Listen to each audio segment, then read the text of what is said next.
Shikues të nderuar, Dalpo Televizioni u përshëndes, ju ftoj të ndiqni edicionin informativ të lajmeve. Në ambientet e Universitetit Eqerem Çabej është zhvilluar një prej ngjarjeve më të rëndësishme, ai kongresit të kërkimeve shkencore dhe akademike, i cili ka mbledhur në Gjirokastër 10 studiues dhe akademik nga mbi 15 vende të botës. Në ambientet e Universitetit Eqerem Çabej në Gjirokastër është zhvilluar një prej ngjarjeve më të rëndësishme akademike. Kongresi i kërkimeve shkencore dhe akademike që mblodhi në Gjirokastër 10 studiues dhe akademik nga mbi 15 vende të botës. Kongresi u organizua në bashkëpunim me Universitetin Karamanoglu Mehmet Bey të Turqisë dhe përfshiu prezantime shkencore nga fusha të ndryshme si arsimi, ekonomia, mjekësia, shkencat humane, arti e sporti. Në prononcimin për mediat, rektori i Universitetit Eqerem Çabej, profesor Dr. Ocana, i theksoi rëndësinë e kësaj ngjarjeje si një hap domethënës në drejtim të ndërkombëtarizimit të universitetit. Disa bisedimeve dhe na lindi ideja për të zhvilluar një event të kongres shkencor në të cilin do të marrin pjesë numër shumë i studiuesësh jo vetëm nga Shqipëria dhe Turqia, por edhe nga vende të ndryshme të botës. Pjesëmarrja e lartë në këtë konferencë është një shprehje e qartë e një bashkëpunimi shumë të thellë që Universiteti Eqerem Çabej po zhvillon nga gjitha universitetet, jo vetëm në rajon të Ballkan, por edhe në gjitha kontinentet e Evropës.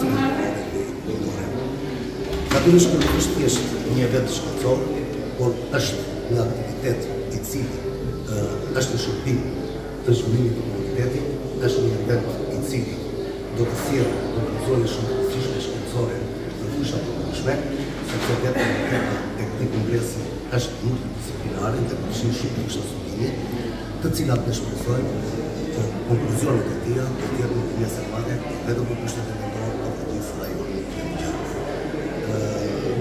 Në ato që kam parë deri tani, në abstraktet e këtyre konferencave, ka një nivel shumë të lartë shkencor, të cilat janë vlerësuar nga Komiteti Shkencor të Universitetit tonë dhe nga Komiteti Shkencor të Universitetit të Turqisë dhe ka pasur përsimet maksimale. Natyrisht kur është hapur parë bashkëpunimi me universitet, do të ardhmë bashkëpunimi mes konferencës të Komitej, e cila do të përfshijë shkëmbimet të stafit akademike, shkëmbimet të studentëve dhe mobilitetet të ndryshme. Ndoshta, pasi takimi që do të fillojë me paketë me rektorit të Universitetit Profesor Teodani, do të bëjmë disa ide ose do të zbatojmë disa ide për të shkrirë ndoshta të programit të fishtat e përbashkëta, të cilat do të vinë në ndihmë studentëve tanë dhe stafit akademik. Faleminderit.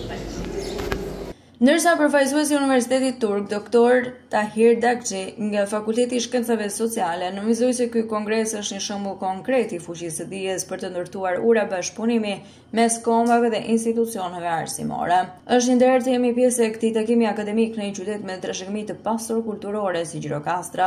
Ky kongres është një vlerë e madhe për arsimin dhe një hap drejt thellimit të partneriteteve shkencore. Pjesëmarrësit u njohën nga afër me Universitetin Eqerem Çabej si dhe me historinë, kulturën dhe mikpritin e qytetit të Gurt, i cili bën pjesë në listën e trashëgimisë botërore të UNESCO-s. Jemi në këtë moment me zhvillimet kryesore nga vendi.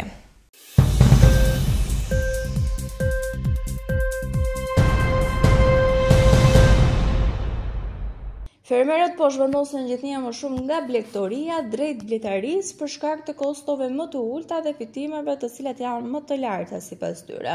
Teksa numri i krerëve në blegtori gati është përgjysmuar përgjatë dekadës, numri i kosherëve është rritur me 105%.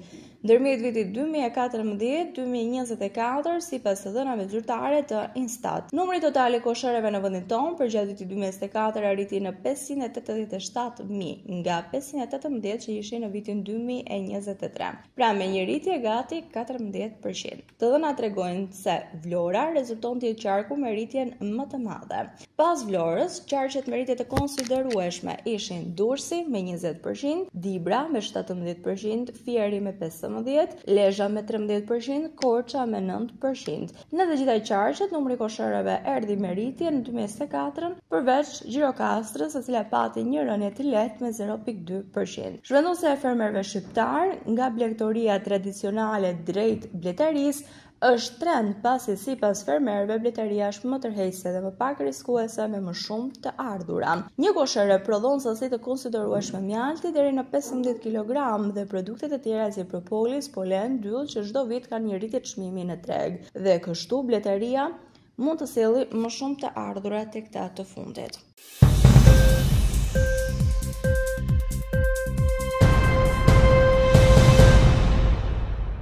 Ministri i Kulturës, Ekonomisë dhe Inovacionit, Blendi Goxha, është shprehur se tregu i punës vijon të shënojë një përmirësim në tremujorin e parë 2025, duke reflektuar një rritje të mundshme ekonomike nëpërmjet politikave aktive të punësimit. Ai ka theksuar se shkalla e punësimit për moshën 15 deri në 64 vjeç ka arritur në 69.5% me një rritje 1.2% krahasuar me vitin 2024 në periudhën e fazës së parë. Gjithashtu, shkalla e papunësisë për moshën 15+ ka zbritur në 8.7% me një ulje prej gati 0.1 pikë krahasuar me vitin 2024. Ai ka theksuar se këto rezultate e bëjnë Shqipërinë më mirë me vendet e tjera të Bashkimit Evropian.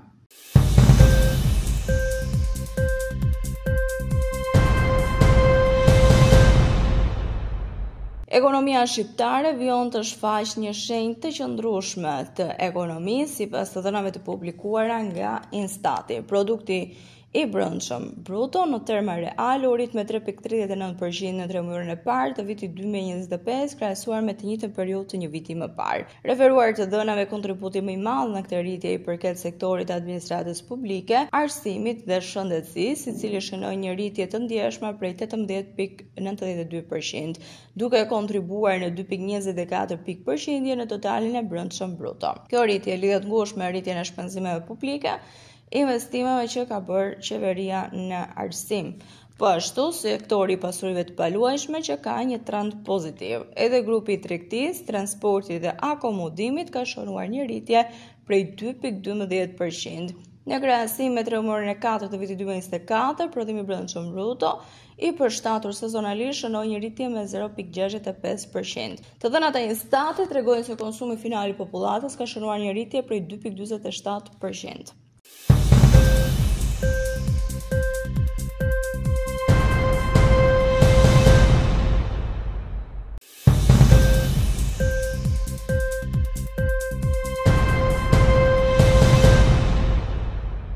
Për shkak të temperaturave të larta në Francë, rreth 1350 shkolla janë mbyllur plotësisht ose pjesërisht. Agjencia Meteorologjike Franceze Meteo France ka njoftuar se është lëshuar alarmi i kuq në 16 provinca, përfshirë kryeqytetin, Parisin, dhe një alarm portokalli është lëshuar në 68 provinca të tjera për shkak të nxehtësisë ekstreme.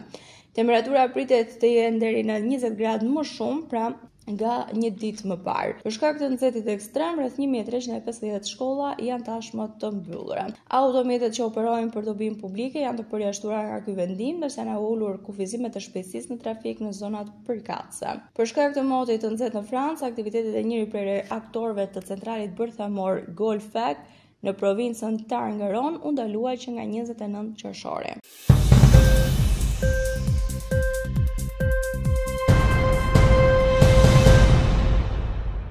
Administrata Trump ka pezulluar disa dërgesa armësh në Ukrainë, përfshirë raketat e mbrojtjes ajrore pas një shqyrtimi të shpenzimeve ushtarake dhe mbështetjes amerikane për vendet e huaja, ka thënë një zyrtar i lartë i Shtëpisë së Bardhë. Sekretari i mbrojtjes Pete Hegseth e miratoi rishikimin, i cili sipas zyrtarit kishte filluar prej muajsh dhe nuk ishte e qartë nëse mbështetja ushtarake e ofruar do të prekej. Vendimi për të ndaluar disa transfer të armësh në Ukrainë vjen pasi presidenti Volodymyr Zelensky u bëri thirrje aleatëve perëndimor të forcojnë mbrojtjen e saj ajrore pas intensifikimit të sulmeve ajrore ruse.